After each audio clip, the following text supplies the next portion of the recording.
Kia ora, haere mai, greetings and welcome. It's Guru here, how you doing? We're in 7 Days to Die. Yesterday I put a poll out for a stream offering up 4 games that I don't often play, including XCOM and 7 Days to Die, and it was a close one to call. XCOM won on the day and we had a 5-hour stream, which is amazing. You can catch it here or wherever the card appears, but for the people who actually wanted to see my day 32 7 Days to Die, I thought I'd give you just a little taste so you can see what you're actually signing up for. So let's get into it. So this be my character. I think I remember how to play this game. It's been quite a while. So we've got a baseball bat, pistol, double barrel shotgun, AK-47, wooden bow, pipe rifle, fire axe, iron axe, bone knife. Yeah, we still haven't got a proper knife, that sort of thing.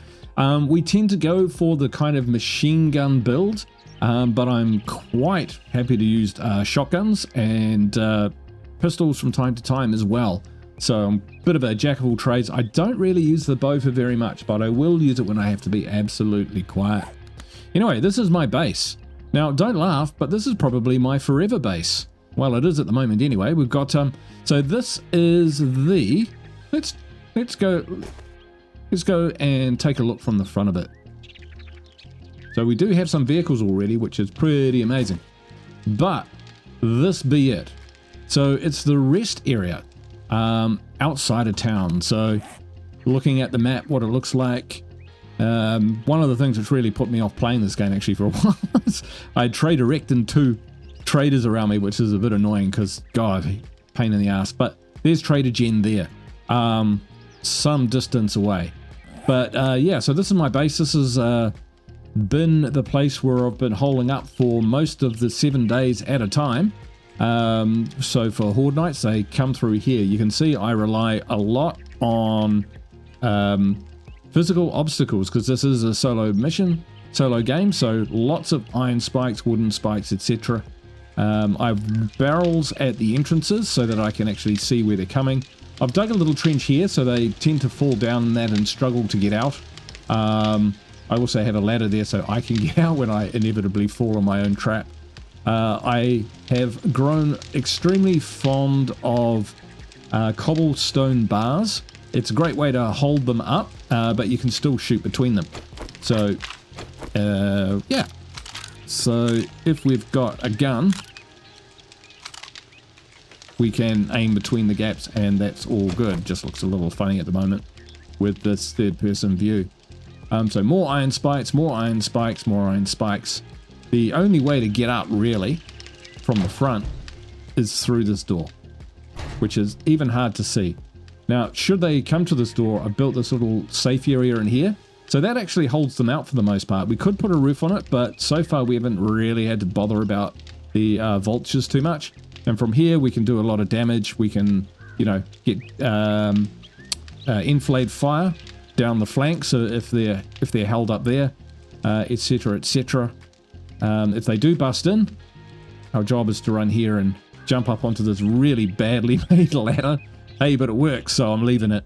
And over here, because I was running out of things, we've just built little man traps, little holes in the ground with the shovel for them to fall into and basically just hang about. So yeah, they have slowly been breaking down the fence over the time, and with that I've been replacing it with the cobblestone bars. Absolutely recommend those. Those are fantastic. So this is a bit of a dead zone. There's nothing really much down here. You can climb up here, get across, but there's no real way up. So the main way up is either there through that up here.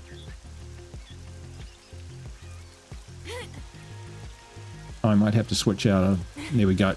Switch to first person mode for a bit, just so we can kind of see how this works. So see, you can shoot between the bars, so they do a really good job of holding them up. Yeah, even day 32, you might be laughing at the weapons that I've got, but we have been doing okay with it. We've got a little garden up here, which is great. The rain collector's on the roof, which is fantastic. We'll go down and show you inside the base itself. It's not a looker, I'll tell you that right now. But yeah, we've also just got some wooden bars so that we can get up here and mine this bridge. So this bridge here is the other way to get across. But from here, from this bridge, you then have to get across here and up. So zombies struggle to do that, and we're quite happy to, you know, throw stuff down to actually burn the bridge and turn it into a bit of a death trap for them should they come up that way. But they tend to struggle to even get that far. If we look over here, we've got the fences. You can see where they would have busted through, and then we've got these catchment zones. Oh, there's one now. All right. So yeah, case in point. So yes, they get caught here in these little catchment zones where we can pick them off from distance and slow them up. Where I have mines, I build these little weird little constructs so that I can spot them in distance. This one here was actually a platform over a hole. I know it looks really ugly. I'm not the best builder in the world, but you know, it's a functional base rather than a pretty one. Now we built these little, although we started off with this as being, this central piece being the main part of the base, we built these areas out to here because problem was, staying up in this area all the time meant that they would crowd in amongst the main building, and they were actually really hard to get a shot at, and you kind of risked falling off the edge of the building in order to do it. So now we've got these areas here which allow us to get different sight lines into different parts of the building, because you see there's all these little nooks and crannies and stuff like that which I have protected with iron spikes, but some of the critters coming now, you know, the big walls and the fluoro green zombies and that sort of thing, I don't know what they're called, but yeah, it takes more than spikes to stop them, I tell you. But moving over here as well can also attract their attention. So if, for instance, you know, we've got a massive group out here, I might not fight them from here. I might sit over here and try and take them out over here and hope that they try and assault me here. So kind of funnel them into this little death zone. And then I might quickly kind of jump up here and then rush over, enfilade fire, and then up over here, up onto the main roof. We can jump down onto the other side, over onto this base here. We haven't put up ledges or anything because we'd have to be really dumb to fall off the edge of this thing. And in the meantime, you know, we've got, you know, can get good sightings in on these kill zones. We can get good sightings as they cover this area here. And in particular for this one, that block wall, there's actually a door behind it, so they love to try and smash their way into that. So we've pretty much walled it off. Well, we need to put a door up there, something to kind of draw them in and finish these kind of spikes off. So, you know, we're working on it. We're working on it. I don't think we're really short on any particular resources, but we do have them around in any case. The playground is kind of cool because it actually works as a pretty good barricades, and it does confuse the zombies because they sometimes path up the slides and then get confused on exactly where they're going, so they kind of spin around and run back down and that sort of thing. So you can often just pick them off as they run up and down the slides if they get caught on things, and basically it's really disruptive. So it stops them going directly in a straight line towards the weak points of your base and attacking that. We've always got a kitchen on the roof. We haven't actually got any food in there, so we would normally, you know, have a bit of food in there. So if it's on horde night and we need a bit of food, we can just kind of jump here, grab it, eat it, you know, that sort of thing. In terms of books and that sort of thing, I think we can do that from here. So, oh, we've got some skills. So we've got one skill point. We haven't used it yet, but if we just kind of go through, we've got a little bit of demolitions because I do like using Molotovs and pipe bombs on horde night. Darn useful. We got the penetrator to get through armor.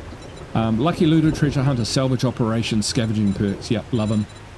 The other ones that I take quite early on are always -69 and motherload, because they just speed the whole game up. So, excuse me,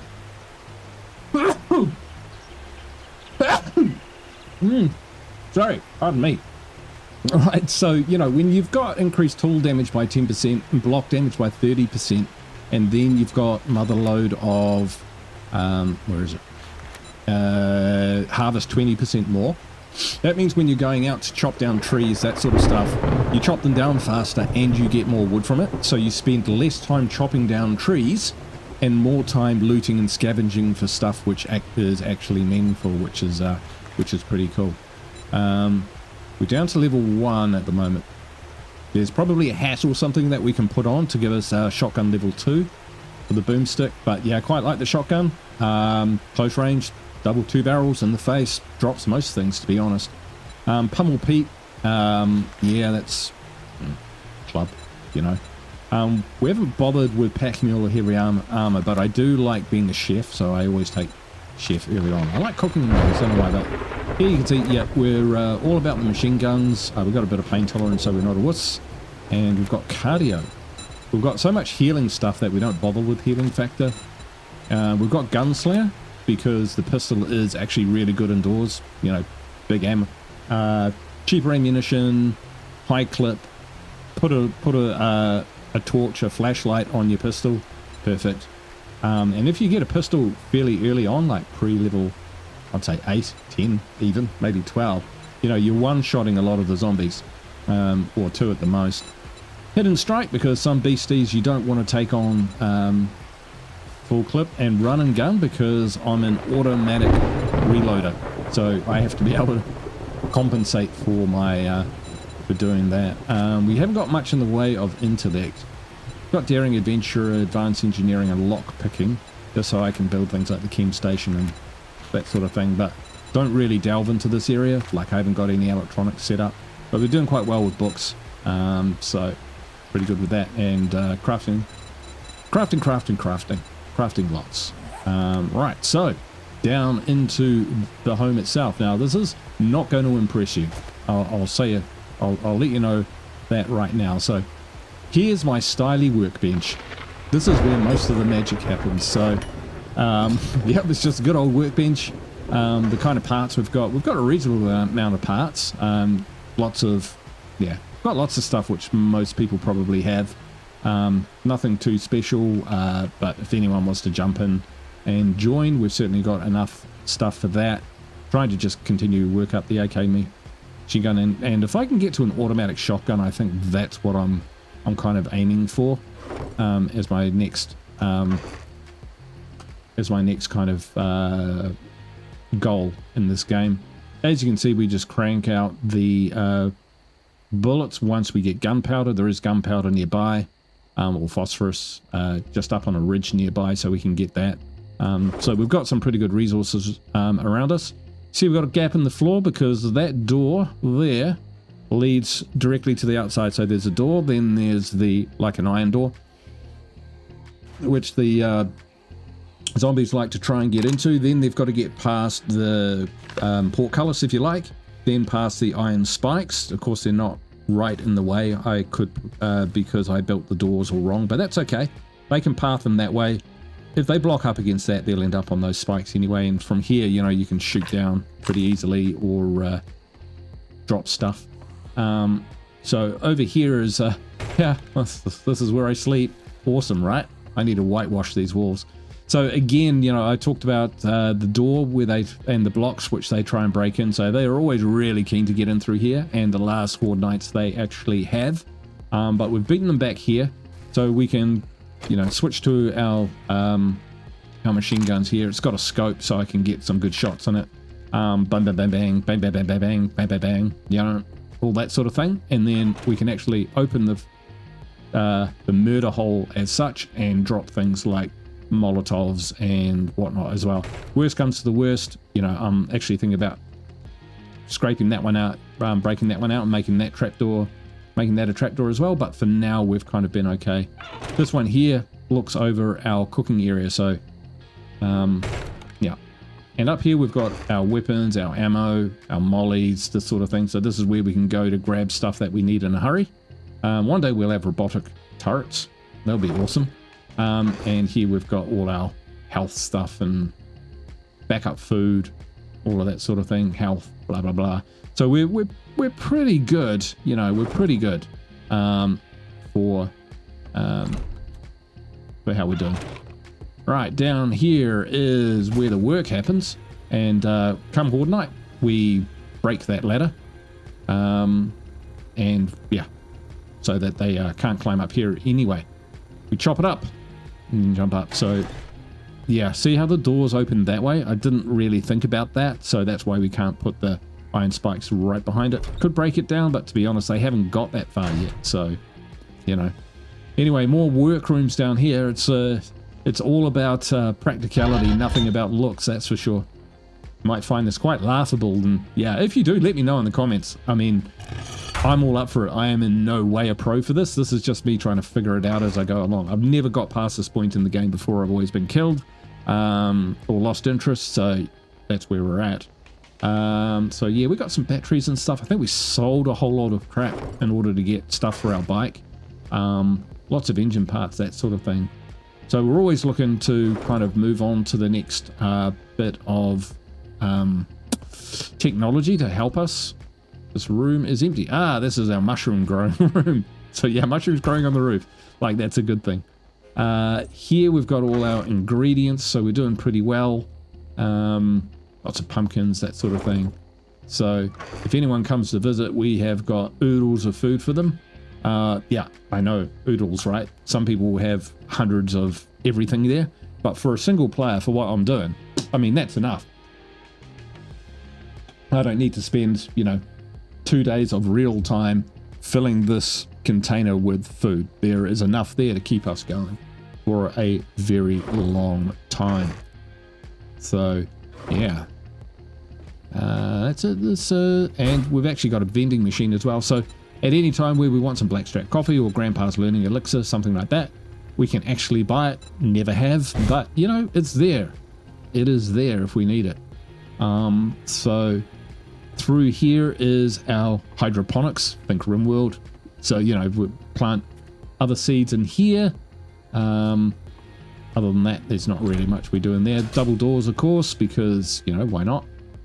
We don't want zombies getting into there and wrecking our shit.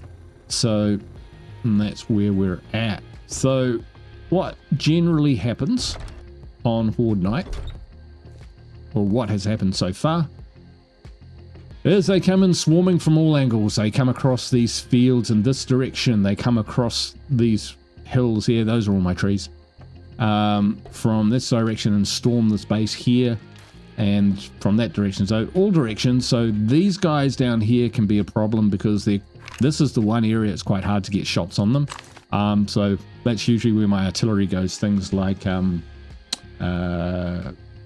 pipe bombs, Molotovs, that sort of thing. But if there's those policemen down there and they explode, they make a real mess of the area. Zombies which come in from this direction are usually not too problematic, and we can usually pick off the most successful ones when they get around to this kind of area. You only really get stragglers.